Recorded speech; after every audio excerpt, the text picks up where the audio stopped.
Hi, Lynn. Hi, Rihanna. Do you believe in ghosts? Absolutely. I don't think I believe in ghosts. How do you not believe in ghosts? I've never had like a paranormal experience. You've never had anything happen that was kind of weird and unexplainable? No. I can explain everything that's ever happened to me. Oh, come on. I don't know. That seems like not fun. I feel like that takes the mystery out of the existence and the meaning of life. I don't know. I just ward ghosts are afraid of me. I just ward them off.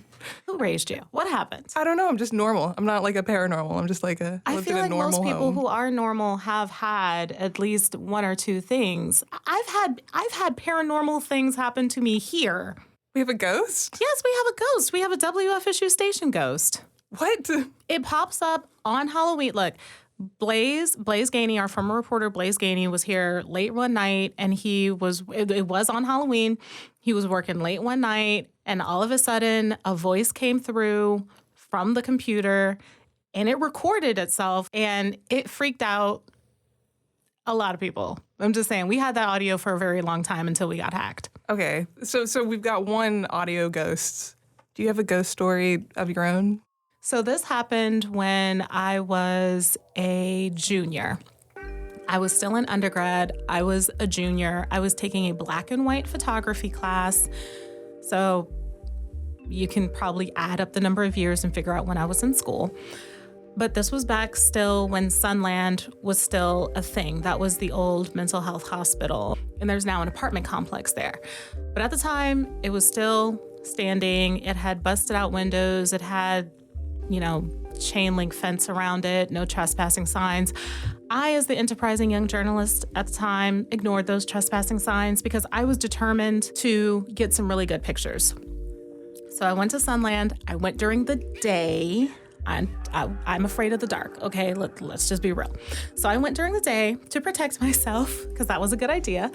And I had my black and white film, loaded everything into my grandfather's 1970s cool old camera that my professor loved, and I was determined to get some great shots. And I took pictures of the vines. I took pictures of the no trespassing sign. I took pictures of the leaves on the ground because it was fall. I mean, I took pictures of like the busted out windows. I even got my camera through there, and you could kind of see some some old furniture and stuff. I didn't go in because I know my limits, but I was feeling very good about this assignment, and I took 3 rolls of film, and I get them back to the dark room. This was on Florida A&M's campus, back in our old dark rooms in Benjamin Banneker. So y'all know, those who know, you know the times. It was late at night. I was in the dark room. I was burning and dodging. Okay, I was burning and dodging, and every single photo that I developed came out black. Oh my God. Every single one. But if you looked on the film and you held it up to the light, you could see the images. But when I went to develop them, every single last one was pitch black. And I thought it was me. And so I was like, okay, no, for real. This assignment is due in 2 days. What am I going to do? So I was I called my professor and I was I don't know what I'm doing wrong. And he went to develop, he tried 1 or 2. His came out black. I was going to say, maybe it's just user error. To be fair, I got a C in photography, people. So, we're already starting at a low place. But there were photos. They just would not develop. Yeah. That's not normal. Tell me. Paranormal, a little bit. Paranormal. I can see that. Not really. I tried. For years, I've been trying to convince WFSU to cover Skunk Ape. Skunk Ape? One day. Or is it Swamp Ape? It's Skunk Ape. Skunk Ape? It's Skunk Ape up here, aka Bigfoot in other places, or I believe if you're in Flagler County, someone please correct me if I'm wrong, I do believe it's Wally. Wally. Why? I'm just saying there are mysteries of the world. There's creatures out there. Be careful. There's all kind of creatures, or it could have just been a bear and Maybe. people were inebriated. I don't know. I'm just saying the world is full of wonder. Please be careful out there. Tonight, October 31st, when this is airing, please be careful for any skunk apes or swamp apes or wallies or Sasquatches. I'm just saying, be curious. This week, we go hunting for ghost stories.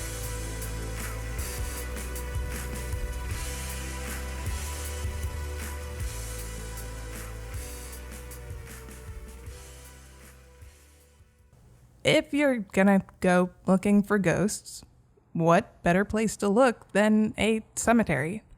That's where I met up with Tallahassee ghost tour guide Stephanie Chandler.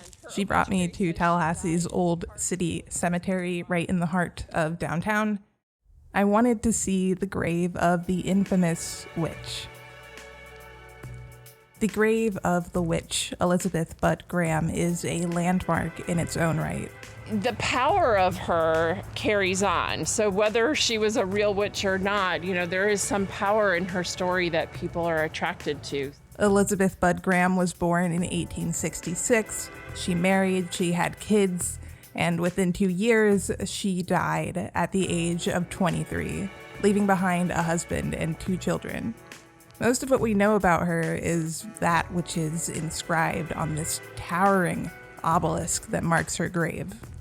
Which, a granite obelisk was not a cheap item to get into Florida in 1889, so it certainly stands out. She had this really wealthy man fall in love with her, and so maybe people were coming to ask for petitions, help and love, that kind of thing. It wasn't upon her death that this witchy mythos began to surround her grave, but probably a couple decades afterwards. The legend surrounding the witch is tied to the peculiarities of her grave.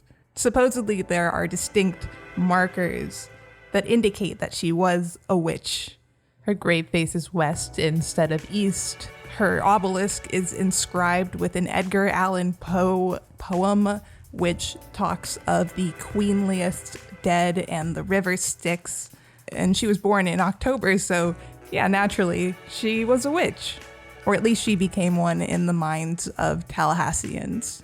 When I tell it, I really talk more about it being a love story, that he really loved her and made this amazing, tribute to her because she died so young. She didn't write a book. She didn't own lots of property. She wasn't,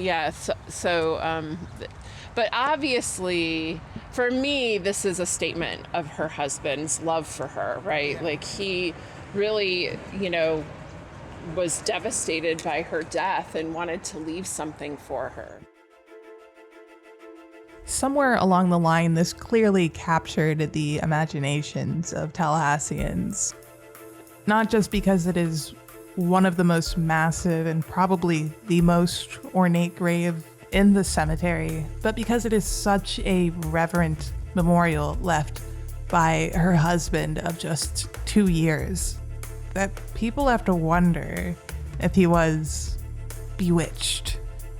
I think it's Stephanie's story of Elizabeth Budd Graham that holds the most water.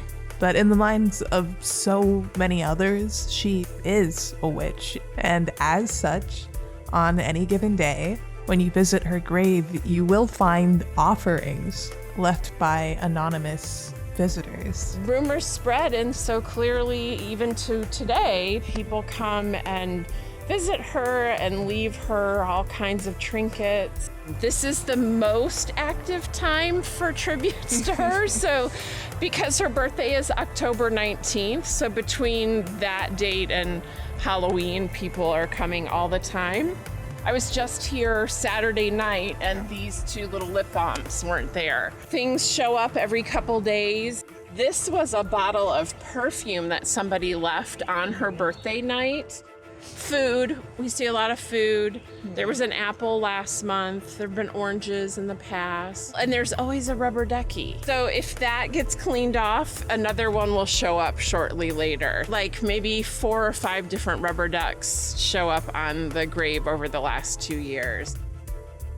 I really love the idea that You know, if it weren't for these rumors, she probably wouldn't be remembered. You know, like we wouldn't know who she is. And so I think there's something, especially as a woman, I think there's something really special that she has found some sort of following and that her name is remembered and people are interested in her. And because otherwise we may walk by this and never think about it. Stephanie started her touring business, Storied Paths, 2 years ago. It's stories like this and many others that serve as a bridge between present and past, that connect us to the people who lived and died in Tallahassee before us. It's been really fun. I love history. I love Tallahassee. I hope that people leave and they look at the buildings downtown differently and they see that there's stories connected with them and that there's history.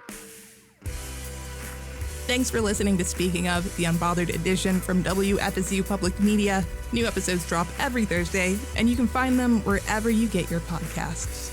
Speaking Of is produced with support from PRX and is made possible in part by a grant from the John S. and James L. Knight Foundation.